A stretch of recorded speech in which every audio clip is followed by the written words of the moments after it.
Ok, merci beaucoup.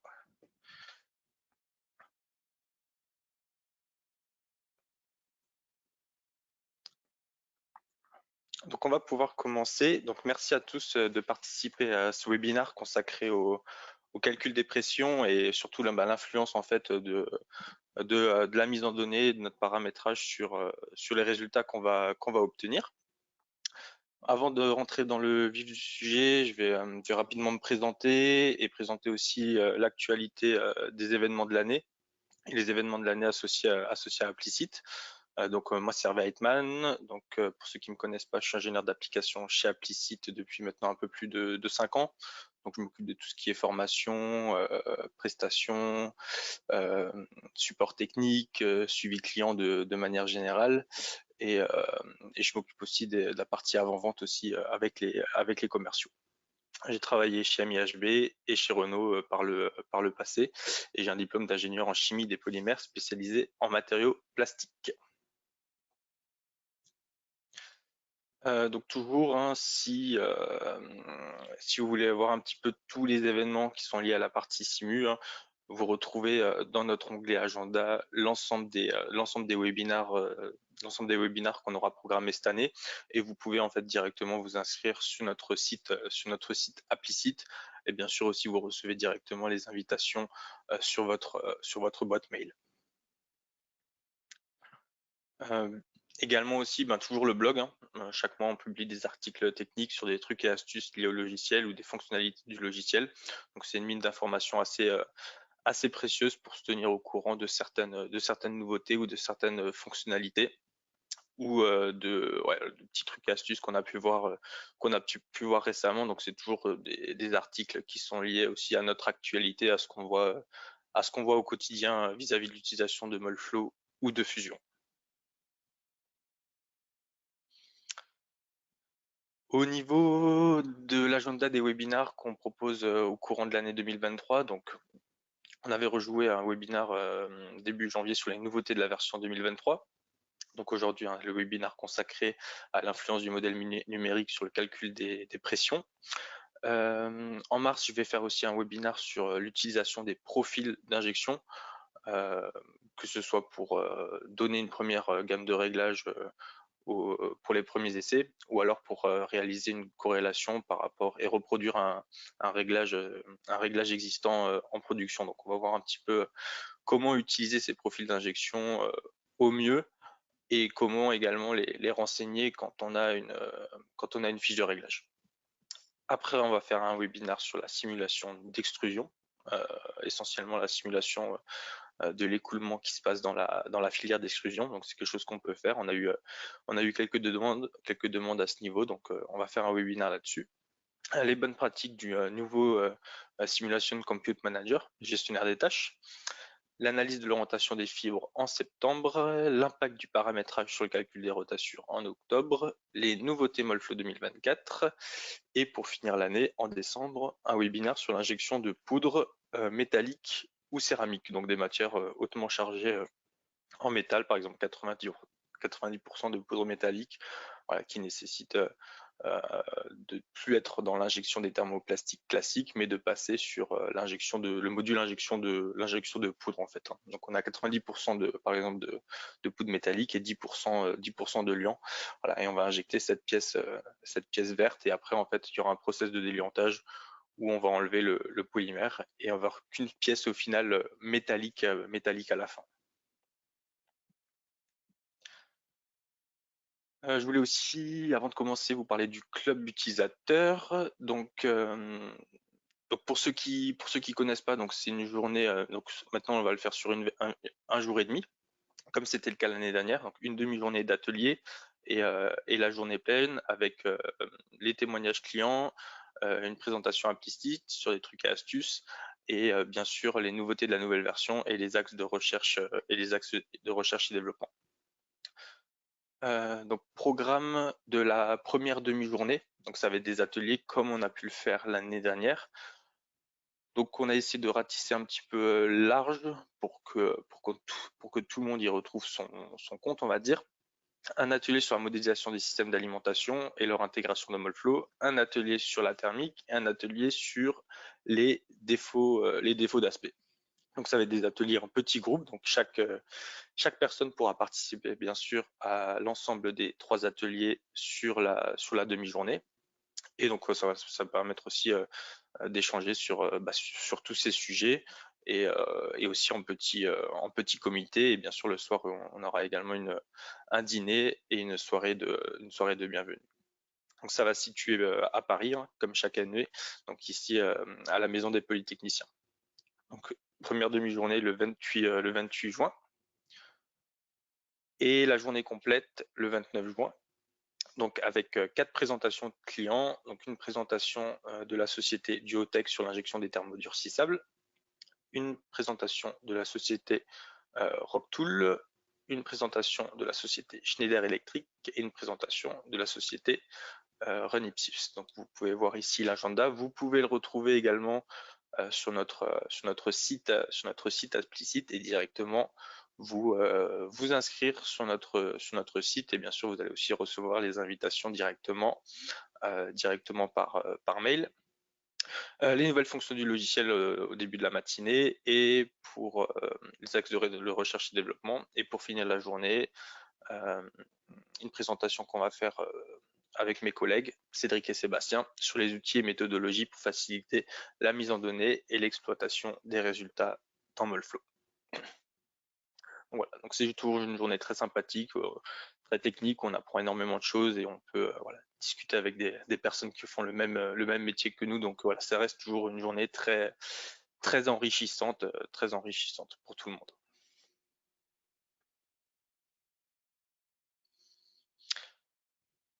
Donc au niveau de l'agenda d'aujourd'hui, donc je vais un petit peu introduire le sujet.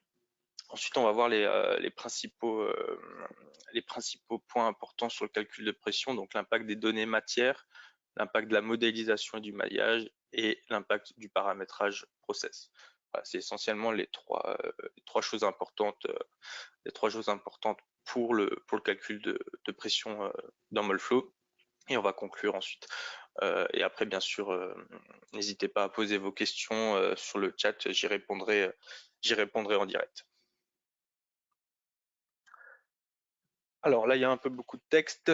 Alors grosso modo, déjà de base, la presse utilisée par Molflow est une presse avec une limite de pression de 180 MPa, 1800 bars. Donc c'est vrai que souvent dans beaucoup d'études, cette limite presse ça va suffire. Après, si on commence déjà à saturer en pression dans notre étude Réo et qu'on est au-dessus de 180 MPa dans une étude, il faudra augmenter cette valeur par défaut pour voir quelle est la montée en pression réellement nécessaire. Donc nous, en général, voilà, on va s'assurer qu'on soit inférieur à cette limite de pression pour mouler nos pièces sans souci. Quand on va faire une étude sur une pièce seule, donc sans les systèmes d'alimentation, on va dire que je suis assez friand de ne pas dépasser 35-40% de la limite de notre presse, de la limite de pression maximale de notre presse. Donc si je commence sur une pièce seule à avoisiner par exemple 700 bars ou 800 bars sans les systèmes d'alimentation, voilà, ça va commencer à faire déjà beaucoup. Et après, avec les systèmes d'alimentation, si en intégrant toute ma modélisation, si je commence, j'aime bien en général voilà être inférieur à 70-80% de ma pression disponible pour me garder toujours aussi un petit levier. Donc ça c'est pour mettre un petit peu les bases quoi. Donc c'est toujours un résultat qu'on va regarder. La pression à la commutation max, surtout pour s'assurer qu'on puisse mouler et que nos sections de passage, que le nombre de points qu'on a définis dans notre modèle soit adapté et qu'on ne se retrouve pas avec une pièce qu'on va pas pouvoir mouler sur la presse choisie. Donc je vais présenter ensuite là après les points importants pour avoir la meilleure prédiction possible de ce résultat. et l'impact des différentes données d'entrée. En premier lieu, la caractérisation matière. Donc, pour la pression à la commutation, un calcul de remplissage suffit. Donc, ce qui est utilisé pour un calcul de remplissage, ça va être les courbes de viscosité, la chaleur spécifique et la conductivité thermique. Donc ça, c'est la première base obligatoire pour justement avoir un résultat précis de mon calcul de pression. Et après, on a des critères spécifiques sur la viscosité, des caractérisations spécifiques qui sont le coefficient D3 de dépendance à la pression, la viscosité élongationnelle et les coefficients C1, C2. Donc ça, je vais détailler un petit peu ça dans mes slides suivants. En tout cas, déjà le premier prérequis, c'est une matière bien caractérisée à ce niveau, viscosité, chaleur spécifique, conductivité, et après on va aller plus dans le détail avec les autres paramètres. Donc, pour commencer, donc le paramètre D3, ça va permettre de décrire la dépendance de la viscosité à la pression. Donc, quand vous allez sur une fiche matière, quand vous allez sur vos courbes de viscosité, si vous voyez l'onglet pression en haut, c'est qu'on a cette dépendance à la pression. Et si vous allez dans les coefficients de la loi de Cross-WLF, vous pouvez voir que la valeur est renseignée. Si on a la caractérisation, ici 1,1 fois 10 puissance moins 7. Sur certaines matières, cette valeur n'est pas caractérisée et du coup, on peut recommander d'utiliser une valeur standard qui est de 1,10.7. Par rapport à tout ce qui est caractérisé en termes de matière, D3, c'est vraiment une valeur standard pour quand même prendre en compte cette dépendance de la viscosité à la pression. Donc c'est vrai que je suis assez friand de mettre cette valeur pour prendre en compte cette dépendance. Et puis ça va être plus ou moins impactant selon la nature de la matière qu'on injecte. Je vais montrer un petit exemple par la suite.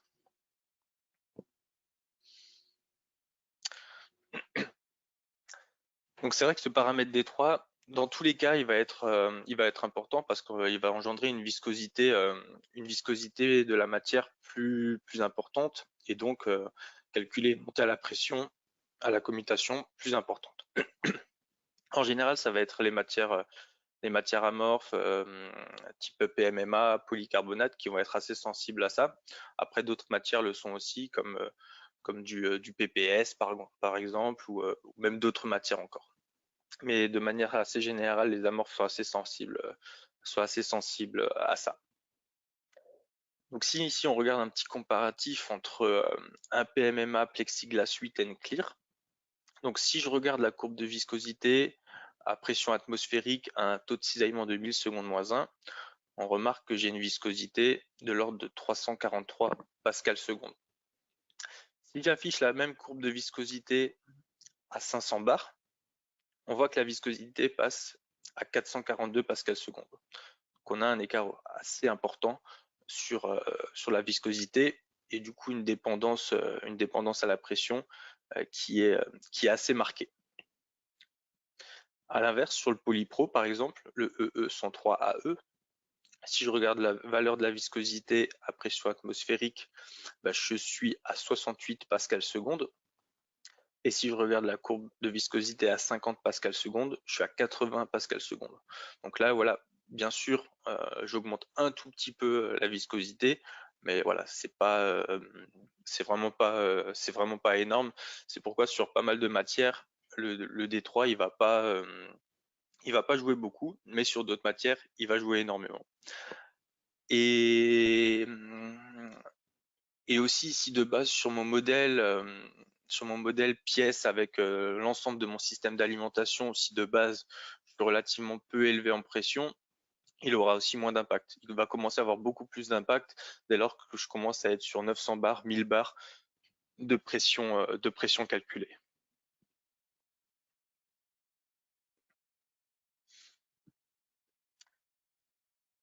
Donc dans la base Molflow, donc la dernière, là c'est simplement pour information, donc on a 683 matières qui disposent de la caractérisation D3. Et donc si on regarde un petit peu l'ensemble des valeurs de D3 de ces matières, voilà, on remarque que la valeur de 1,10-7 est une valeur qu'on peut utiliser de manière standard si sur notre matière par exemple on l'a pas et si on sait que c'est une matière qui est très sensible à ça. On peut voir la sensibilité justement hein, directement en examinant les courbes de viscosité et en mettant une valeur de pression hein, pour voir l'écart comme je l'ai montré dans le slide précédent.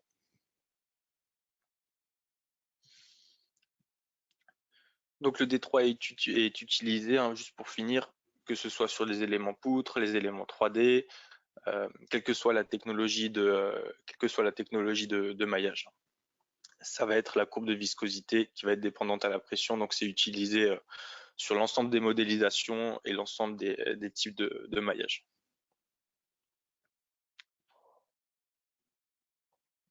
Ensuite, l'autre paramètre qui peut jouer sur mon calcul de pression, ça va être la viscosité élongationnelle. Donc c'est quelque chose qu'on peut activer, qui n'est pas activé par défaut dans nos fiches matières. Pourquoi? Parce que déjà on va dire qu'elle est impactante dès lors qu'on est sur des pièces d'épaisseur très fine, globalement inférieure à 1 mm, ou alors des systèmes d'alimentation voilà, très petits. Donc ça, c'est la théorie. Donc on va se dire, si j'ai un modèle d'épaisseur fine, il faudrait obligatoirement l'activer. Pourquoi? Parce que du coup, si je suis sur des épaisseurs fines, le polymère il va grandement s'étirer, ce qui va rajouter une perte de charge supplémentaire. Et il faut prendre en compte cette viscosité élongationnelle qui rajoute en fait un facteur F epsilon à la viscosité en cisaillement. Donc F epsilon, c'est égal à 1 plus A epsilon divisé par B plus epsilon. Donc c'est un facteur supérieur à 1 qui va augmenter la viscosité de ma matière sur ce type de cas. Epsilon, c'est le taux d'extension. Donc sur une première étude, si je vois que donc on a un résultat de taux d'extension en général qu'on regarde très peu. Si je vois que j'ai une élongation de la matière relativement importante, ça pourrait être un critère pour justement l'activer. Donc soit on regarde le résultat de taux d'extension, soit on sait par rapport à la pièce qu'on injecte, en fonction des épaisseurs, si on doit l'activer ou non. Donc si on est sur des épaisseurs classiques de l'ordre de 1,5, 2 mm, 2,7 mm, il y aura très peu d'impact, voire négligeable, totalement négligeable sur le calcul des pressions. Mais si on se retrouve dans des cas d'épaisseur fine, là on peut justement se tromper en fait dans le calcul des pressions si on l'active pas. Donc pareil, c'est une caractérisation spécifique de la matière. Donc même si vous êtes sur un modèle d'épaisseur fine, admettons que vous n'avez pas les coefficients A et B qui sont caractérisés, il est préférable quand même de l'activer avec deux valeurs standards, A égale 10 et B égale 500, pour quand même prendre en compte, ce phénomène.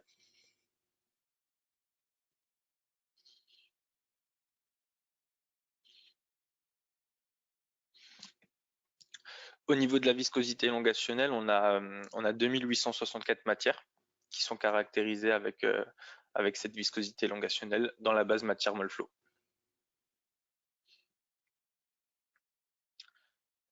Après, on avait également, donc là, je vais juste revenir parce que la viscosité élongationnelle est uniquement valable sur les éléments tétraédriques.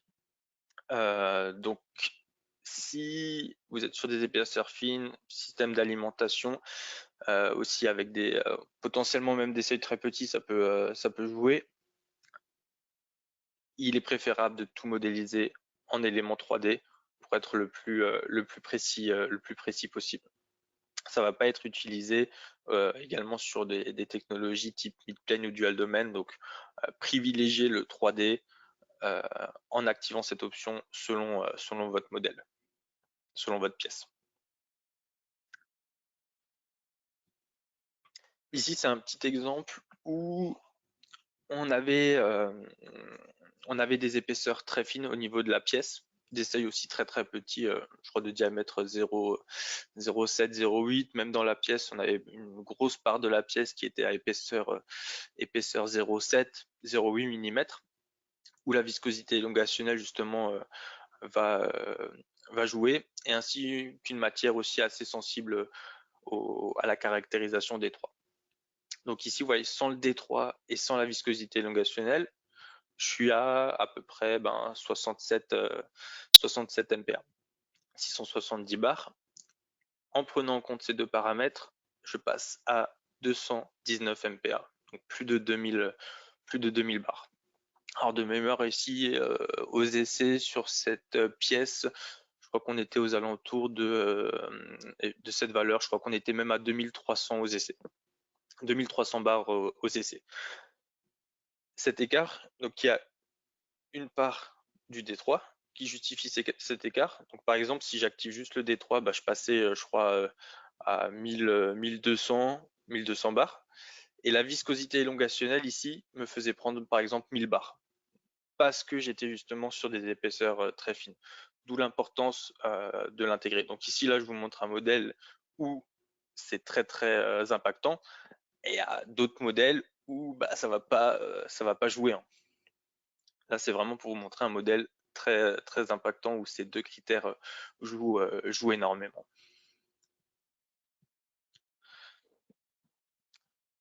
Donc là, on a fait un petit peu le tour de ce qui est important d'un point de vue caractérisation matière. Maintenant, il y a aussi la modélisation. Est-ce que je privilégie un système d'alimentation en éléments poutres ou en 3D? Donc, je vais faire un petit comparatif par la suite. Déjà, basiquement, pour tout ce qui est section de passage, le 3D est beaucoup mieux. Et si je modélise en éléments poutres, il faudrait quand même vérifier pour ce calcul de pression, essentiellement, que j'ai les coefficients C1, C2, parce que les coefficients C1, C2, les correctifs de Bagley, sont uniquement utilisés pour les éléments poutres, pour justement prendre en compte la perte de charge supplémentaire lorsque le polymère il va passer au niveau de mes seuils d'injection. Donc, grosso modo, si j'ai ces coefficients C1, C2, je vais pouvoir modéliser mon système d'alimentation en éléments poutres. Après, si je suis sur des systèmes d'alimentation très très très petits, où ça nécessite d'activer la viscosité élongationnelle, il vaut aussi mieux privilégier le 3D. Après, ce qui est important aussi en termes de modélisation, c'est vraiment modéliser l'alimentation jusqu'au reçu de buse. Parce que la pression qui va être mesurée, calculée sur presse, ça va être à ce niveau. Donc, il faut vraiment modéliser toute la longueur d'écoulement réelle. Idem si je suis sur un bloc chaud, pareil, j'ai le choix entre les éléments poutres et les éléments 3D. Je sais que dans mon bloc chaud, il y a des sections un petit peu farfelues, des sections de passage au niveau du seuil, ou dans le bloc chaud, je l'ai déjà vu avec des restrictions dans certaines zones.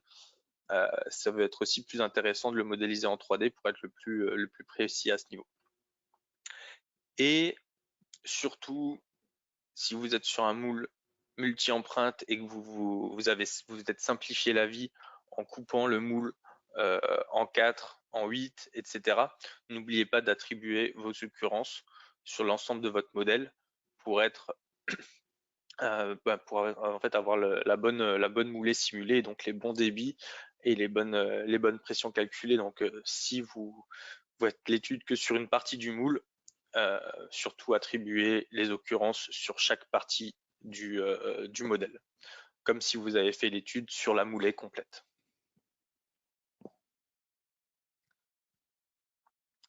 Donc ici, j'ai fait un petit comparatif. Donc sur une matière avec la visco est longue, les coefficients C1, C2 et essentiellement ça. Un système d'alimentation complet modélisé en éléments poutres avec le canal froid et un petit reçu de buse. Le système d'alimentation modélisé en éléments 3D avec le reçu de buse en éléments poutres, et l'ensemble de mon système d'alimentation avec le bloc chaud en 3D. Et du coup, donc à isoparamètres ici, si je regarde un petit peu les différences de pression, c'est qu'avec les éléments poutres, ici je suis sur une pression à la commutation de l'ordre de 715 bars. Avec mon système d'alimentation en 3D plus mon reçu de buse en élément poutre, je suis à 751 bars. Et tout en 3D, je suis à 756 bars ici. Donc ici, on a relativement peu d'écart. On a un peu plus d'écart entre le système d'alimentation en élément poutre et le système d'alimentation 3D.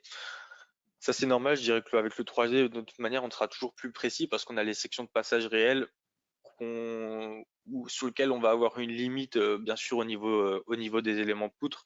Mais bon, les éléments poutres sont quand même très intéressants dans notre phase de développement pour itérer rapidement sur nos sections de passage, sur notre diamètre au seuil. Après, c'est vrai que pour faire une validation plus précise, c'est quand même toujours bien d'intégrer le système d'alimentation en 3D dès lors qu'il sera réalisé, ou s'il est déjà fait, autant l'intégrer de suite pour être le plus précis possible.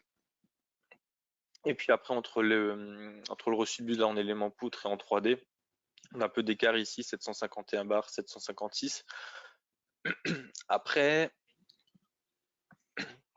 si je suis sur un bloc chaud beaucoup plus complexe, j'ai eu le cas où on pouvait avoir un peu plus d'écart parce que le bloc chaud, dans le bloc chaud, comme je le disais un petit peu avant, il y avait quand même des sections de passage qui pouvaient différer par rapport à une modélisation en élément poutre.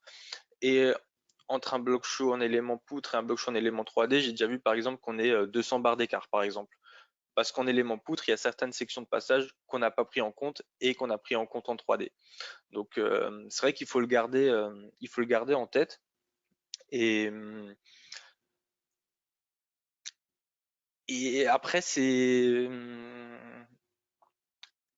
la géométrie exacte du bloc chaud, est-ce qu'on l'a? C'est une autre question. C'est pas souvent quelque chose qu'on a directement. Donc, si on sait qu'on aura des sections un petit peu particulières dans notre bloc chaud au niveau du seuil ou dans notre busette, ce serait quand même important de l'intégrer en 3D pour être le plus précis possible sur le passage matière.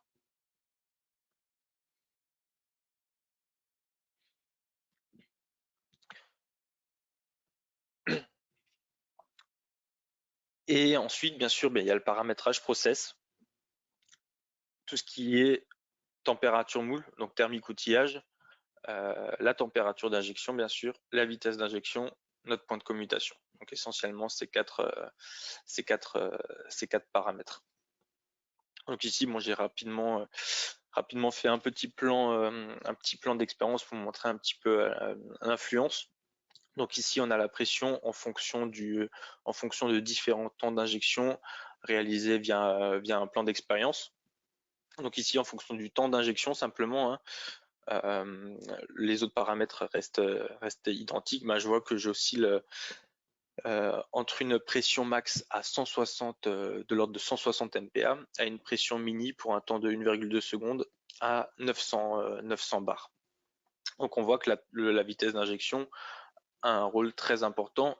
Donc la vitesse et notre profil, au final notre profil d'injection. Donc c'est vrai que si je veux faire une corrélation fine par rapport à ce qui se passe sur presse, ça va être important de récupérer exactement le profil utilisé sur presse, d'où le webinaire aussi qui aura lieu le mois prochain pour être le plus juste par rapport à ce qui se passe sur la presse et le profil utilisé sur la presse. Donc c'est vrai que le temps d'injection va forcément jouer sur cette pression calculée.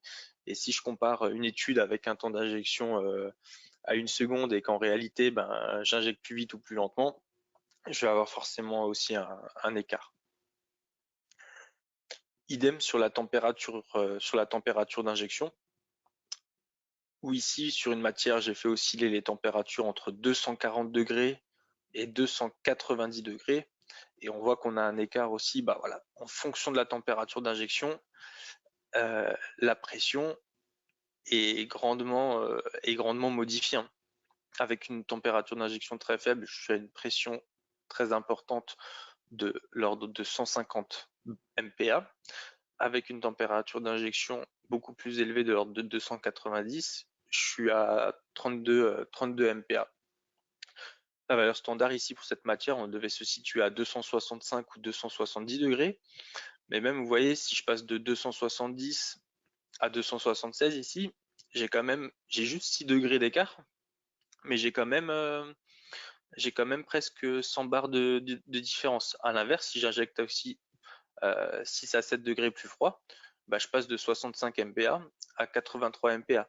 Donc ici, sur ce modèle, la température a une influence considérable sur la viscosité de ma matière et sur le calcul de pression qui est réalisé. Donc après, il y a cette sensibilité à la température, je peux aussi l'avoir sur les courbes de viscosité. Dans tous les cas, je vais l'avoir. Après, il y a certaines matières qui vont être plus ou moins sensibles à la température par rapport à la viscosité de ma matière.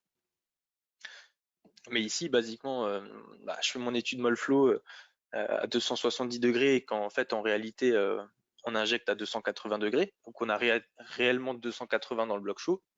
Bah oui, forcément aussi, je vais avoir un écart de pression, quoi. Donc ici, hein, juste 6 degrés nous donne un écart de plus de 100 bars, sur la pression calculée à la commutation. Et ensuite, bien sûr, on a la température moule. Température moule, soit uniforme, soit avec mon calcul, avec prise en compte de ma thermique outillage. En tout cas, ici, je l'ai fait en uniforme, simplement pour voir un petit peu la tendance. Donc, en faisant osciller la température moule entre 40 degrés et 100 degrés. Donc, on voit qu'en étant bien sûr un moule relativement froid à 40 degrés, je monte plus en pression. Je suis à 117 MPa. Avec un moule plus chaud, à 100 degrés, je suis à 68 MPa. Donc voilà, on a une influence aussi considérable du paramétrage process, donc que ce soit la vitesse d'injection, la température d'injection ou la température Donc il y a un petit peu tout qui est important sur ce calcul de pression. En tout cas, je voulais vous donner, on va dire les principales billes sur lesquelles il faut faire attention pour essayer d'être le plus précis possible sur ce calcul en fonction de notre matière, en fonction de notre géométrie, d'essayer bien sûr de base d'avoir la modélisation la plus complète possible. Un maillage 3D sera toujours plus précis de par les sections de passage qu'on représentera de manière plus précise, hein. Et bien sûr le paramétrage process qui va aussi jouer grandement sur ce calcul des pressions.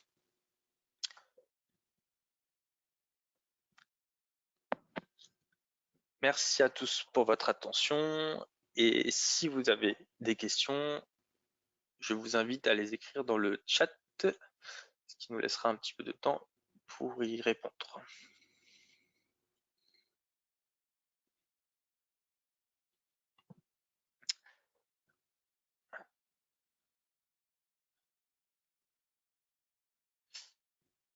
Alors j'ai une question pour la comparaison des pressions avec différents éléments.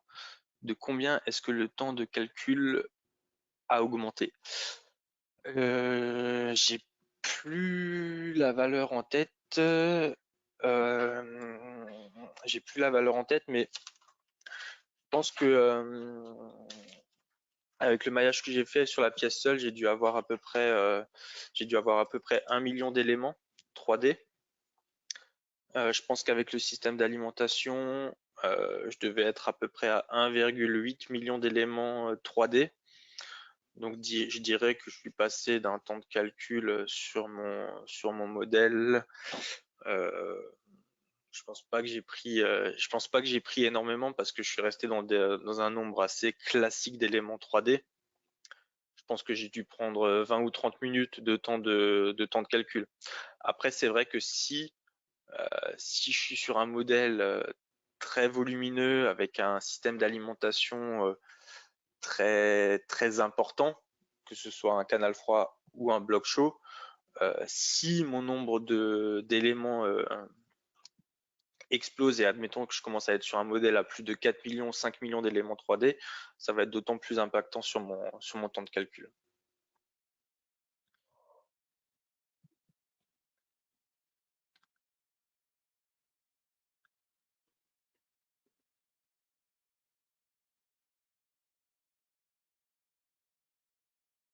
Oui, je peux vous envoyer l'enregistrement du webinar, pas de souci,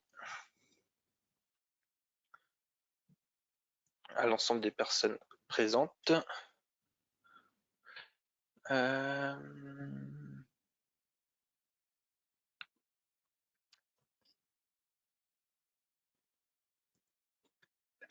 La matière simulée pour le comparatif poutre vs 3D, j'avais pris un PBT,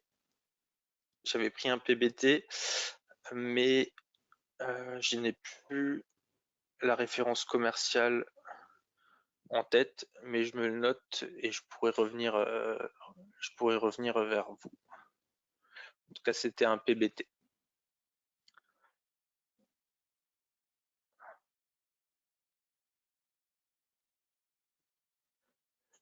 Une question, faut-il activer le facteur D3?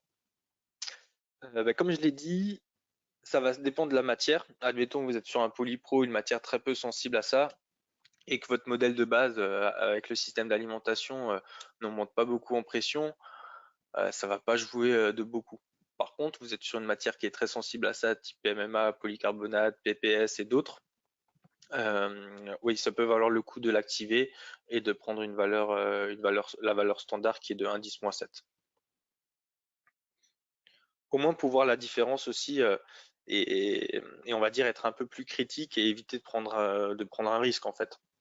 On sera un peu plus critique sur la viscosité, donc ça permettra de mieux jauger un petit peu ce qui se passe si on est sur une matière sensible.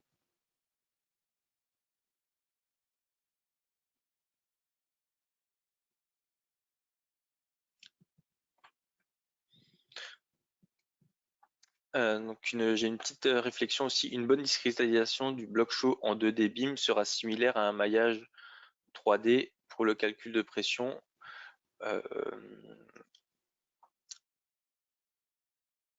pour un 48 empreintes, faire le bloc chaud en 3D est très compliqué. Effectivement, quand on va commencer à être sur des moules 64 empreintes, 128 empreintes, même des fois si on a très clairement par rapport à ça, admettons j'ai un moule 64 ou 68 empreintes, très clairement je vais utiliser les occurrences pour me faciliter ma mise en donnée. Si j'ai un canal froid plus un bloc chaud, le canal froid, je vais quand même le modéliser en 3D, mais en ayant simplifié mon modèle et en l'ayant divisé. Basiquement, faire juste l'étude sur, euh, sur 2 ou 4 empreintes de ma modélisation. Et après, effectivement, le bloc chaud, on va essayer justement de le discrétiser au plus possible et de prendre en compte le mieux possible les sections de passage d'un 3D. Et du coup, on n'aura pas de souci à ce niveau. On sera bien précis sur le calcul de pression. Mais ce que je disais simplement, c'était si on est vraiment sur des blocs chauds un peu particuliers. Après, effectivement, au seuil, ça peut quand même être intéressant si on a la géométrie 3D de l'intégrer et après partir sur un système d'alimentation en éléments poutres, bien sûr, ce qui va nous faciliter aussi le temps de calcul très clairement. Mais en tout cas, quoi qu'il arrive, si j'ai la possibilité de mailler mon système d'alimentation froid en 3D, je le fais. Et après, j'utilise les occurrences et mon bloc chaud, je le discrédite bien en éléments poutres, effectivement.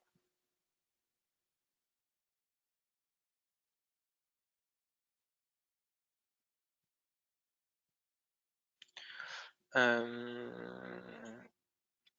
Quels essais permettent de caractériser la viscosité élongationnelle? Alors, il faudrait que je le retrouve. C'est un MPL spécifique. Quand on prend un pack de caractérisation, on a un pack de caractérisation complet où on peut rajouter deux add-ons que sont la viscosité élongationnelle et le D3. Il faut que je regarde sur le détail de la caractérisation. C'est un MPL spécifique. Je reviendrai vers vous par rapport à ça.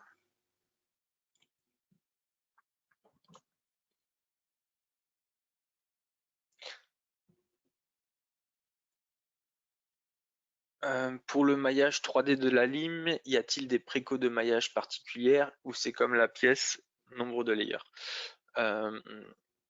C'est comme pour la pièce. Après, c'est vrai qu'au niveau du seuil ou dans des sections petites, je suis assez friand de mettre quand même une densité de maillage plus fine, hein, pour bien discrétiser mon passage matière et avoir on va dire des éléments tétraédriques qui sont bien générés à l'intérieur. Si j'ai un maillage trop grossier, ça peut pénaliser mon maillage. Donc voilà, essentiellement, pas non plus faire un maillage trop grossier et quand même appliquer une densité plus fine au niveau du seuil. Mais après, c'est comme un maillage pièce, je fais, je fais mon maillage tout en même temps, pièce plus à lime. Et après, c'est vrai que si pour un canal froid, j'aime quand même le mailler finement. Si j'intègre mon bloc chaud en 3D, c'est vrai que en général, pour un petit peu gagner en temps de calcul, je vais le mailler un petit peu plus grossièrement mon bloc chaud, sauf dans les sections qui nécessitent une densité plus fine.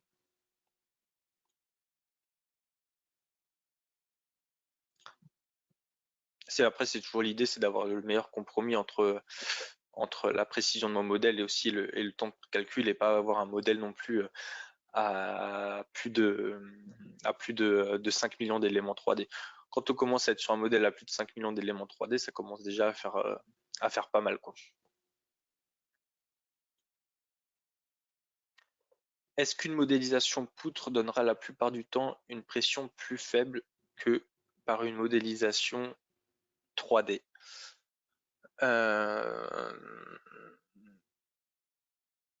si- Je peux pas forcément y répondre à cette question parce que de base, sur des éléments poutres, la section de passage sera forcément un petit peu différente de ce qu'on a en 3D. Donc, qu'est-ce qu'on a renseigné en éléments poutres en termes de section? Est-ce qu'on a renseigné une section un peu plus petite que ce qu'on a en réalité ou un peu plus grande? Donc, c'est difficile de répondre à c'est difficile de répondre à cette question parce que ça va dépendre de nos sections de passage et de ce qu'on a réellement en réalité. Dans mon modèle, j'avais une pression un petit peu plus faible en éléments poutres, mais j'ai pas exactement la même section de passage dans mon système d'alimentation. Donc il suffit que dans mon élément poutre, j'aurais mis une valeur de section de passage plus petite, un tout petit peu plus petite, que j'aurais pu être équivalent. Dans tous les cas, j'arriverai jamais à tomber pile poil en termes de section de passage entre ce que j'ai en élément poutre et ce que j'ai en élément 3D. C'est pour ça que je pense que dans certains cas, on pourra être un peu plus haut, dans certains cas un peu plus bas en termes de pression.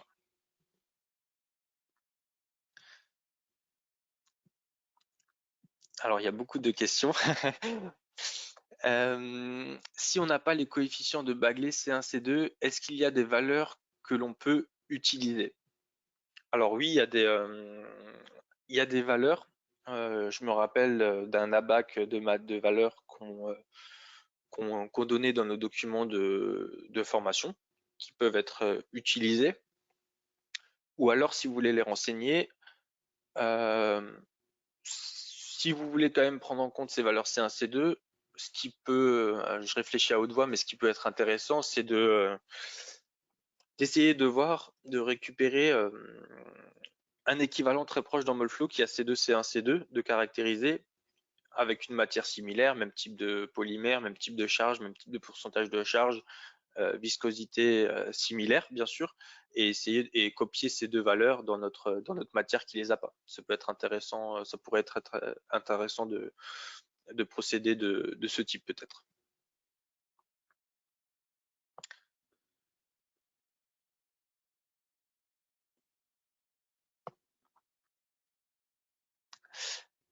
Avez-vous revu en détail l'influence du HTC sur la pression?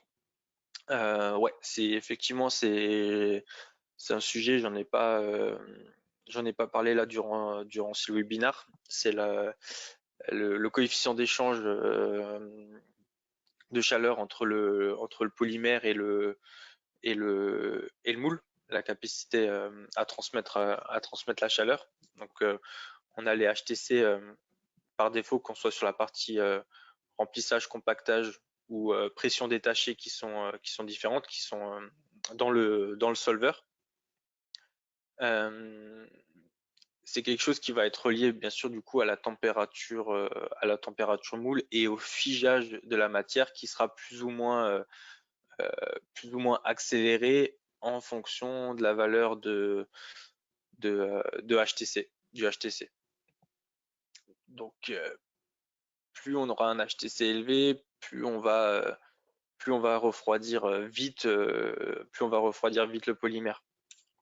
Donc la sensibilité, euh, je l'ai pas, j'ai pas fait un plan d'expérience là-dessus, mais c'est sûr que ça peut jouer. Après, c'est pas, c'est pas des valeurs qu'on va, que personnellement je change de manière standard ou de manière classique, et c'est surtout assez difficile de savoir ce qu'on met. Par défaut, je pense qu'on a quand même, on est sur des valeurs, voilà, qui sont robustes à ce niveau, quoi.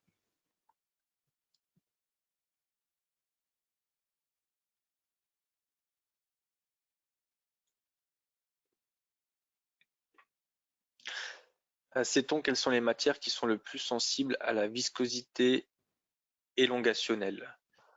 Euh,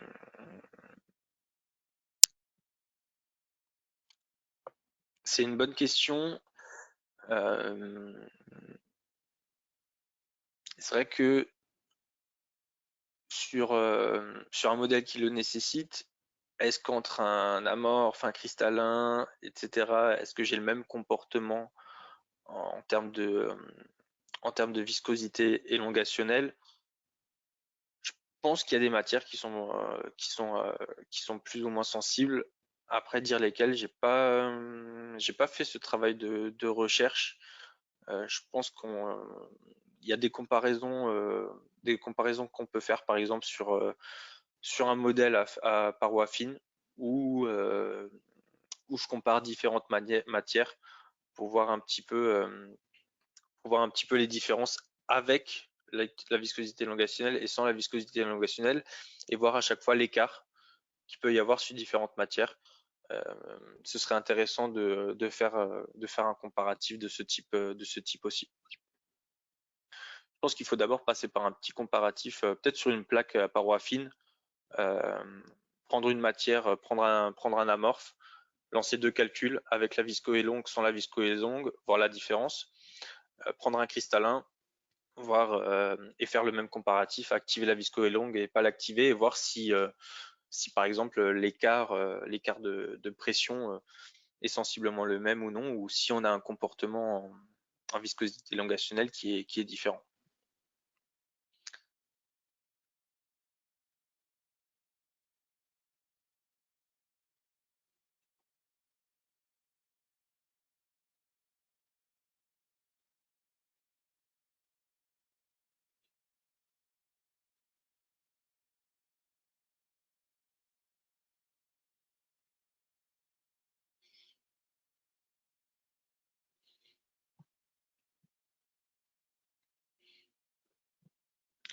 Pour la caractérisation de la visco et longue, mais je pense que c'est à partir du réomètre de restricteur de flux, effectivement.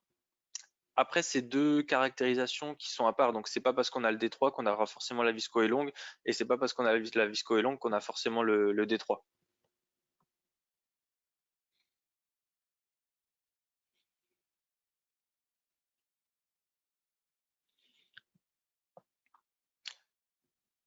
Alors, je vérifie si j'ai pas loupé une question. Euh,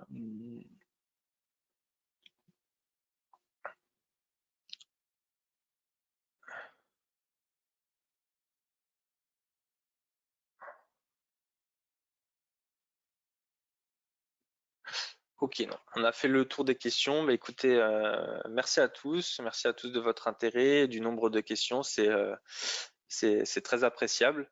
J'espère avoir pu répondre au mieux à l'ensemble de vos interrogations.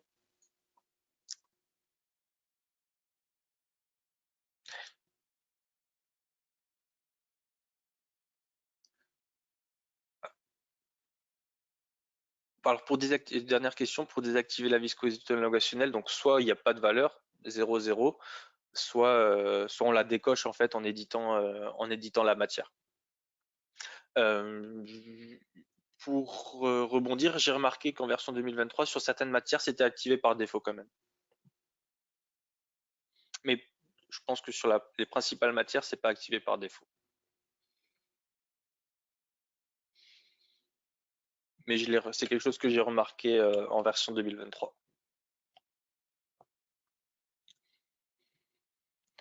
Donc s'il n'y a plus de questions, on va pouvoir s'arrêter là. Bah, écoutez, merci à tous. Merci à tous. Je vous souhaite une très belle journée. Euh, je vous ferai suivre l'enregistrement du webinar. Euh, et du coup, je vous dis à très bientôt et fin mars, du coup, pour ceux qui le souhaitent, sur l'utilisation des profils d'injection. Donc, je vais m'attarder à la tâche. Merci à tous, bonne journée et bon week-end.